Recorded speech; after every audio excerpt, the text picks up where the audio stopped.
भाजपकडे टीका केली जाते की विशेष करून राहुल गांधी यांच्या नेतृत्वावर सातत्याने पराभवाची मालिका सुरू असताना ते विदेशात जातात. नुकताच त्यांचा ओमनचा दौरा झाला, त्यावर देखील टीका होतात. मला वाटते की भाजपाला राहुल गांधीवर बोलल्याशिवाय झोपच लागत नाही आहे.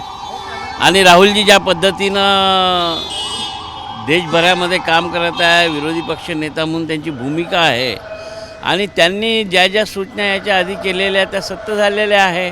आणि म्हणून मला वाटते की विरोधी पक्षनेता देशाचा हा कसा असावा याचं जिथं जागतं उदाहरण म्हणजे राहुलजी गांधी आहे.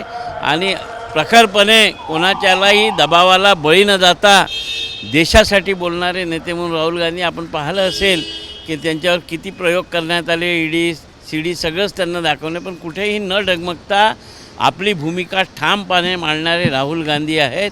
आणि म्हणूनच मला वाटते की भारतीय जनता पार्टीला त्यांची जास्त चिंता आहे. निकालावर या पश्चिम बंगालच्या निकालाचा महाराष्ट्राच्या इतर राजकारणावर परिणाम होईल असं वाटतं का? मला वाटलं कुठल्याही राज्याच्या निकालाचा कुठल्याही राज्यावर परिणाम होत नाही. प्रत्येक राज्याची स्थिती वेगळी असते.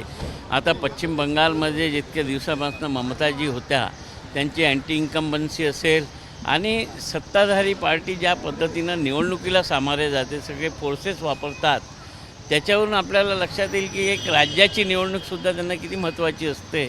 आणि जर देशाचे पंतप्रधान गृहमंत्री त्या निवडणुकीत पूर्णतः इन्व्हॉल्व असतील तर मला वाटते की तिथे रिझल्ट येणारच आहे. एबीपी माझा, उघडा डोळे बघा नीट.